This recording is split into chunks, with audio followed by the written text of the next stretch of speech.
Welcome to Bethlehem Bible Talks. Sapaan firman Tuhan dari hamba-hamba Tuhan GMI Bethlehem. Kiranya firman Tuhan hari ini dapat memberkati kita semua.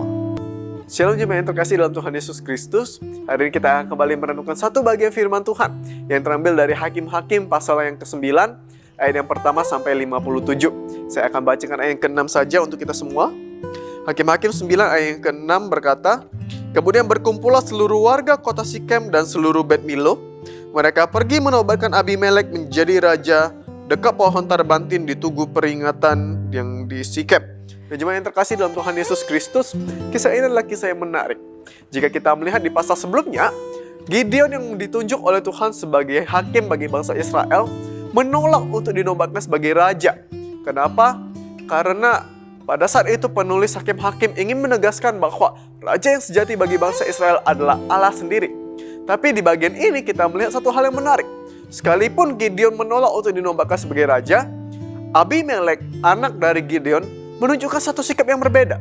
Abimelek justru menunjukkan suatu ambisi yang besar untuk dapat dinobatkan sebagai raja.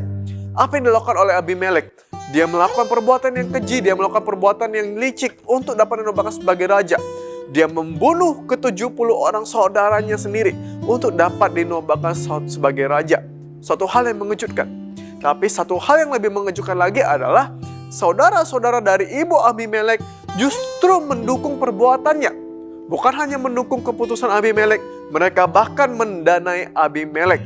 Kita melihat di sini, orang Sikem tentu saja mendengar tentang apa yang dilakukan oleh Abimelek sebelum mereka menhabiskan Abimelek sebagai raja. Tapi hal ini tidak mengganggu mereka. Sekalipun Abimelek membunuh ke-70 saudaranya, tapi orang Sikem tetap mengangkat dia sebagai raja. Kenapa? Karena adanya fanatisme kedaerahan. Mereka berpikir dengan dinobatkannya Abimelek sebagai raja, mungkin hal ini akan membawa keuntungan bagi mereka sebagai sesama orang Sikem, sebagai keluarga dari Abimelek. Dan hal ini yang terjadi pada saat itu. Saudara-saudara yang terkasih dalam Tuhan Yesus Kristus, hal ini juga yang seringkali terjadi di dalam kehidupan kita.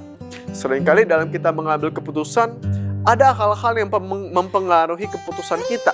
Ada keuntungan-keuntungan pribadi yang mempengaruhi keputusan kita.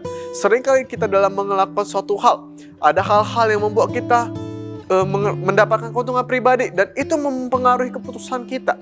Dan hal ini juga terjadi di dalam pelayanan. Seringkali ada orang-orang yang mengambil bagian dalam pelayanan karena ingin dipandang, ingin dilihat, ingin dipuji. Ada keuntungan-keuntungan pribadi yang ingin didapatkan.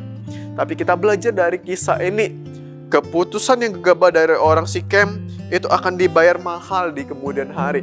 Oleh karena itu, sebagaimana sesuai dengan tema gereja kita bulan ini, dalam setiap keputusan yang kita ambil, sangat penting bagi kita untuk mengandalkan hikmat Tuhan. Mari kita belajar mengandalkan hikmat Tuhan dalam setiap keputusan dan setiap hal yang kita lakukan. Tuhan Yesus memberkati. Demikianlah Bible Talks hari ini. Tuhan Yesus memberkati.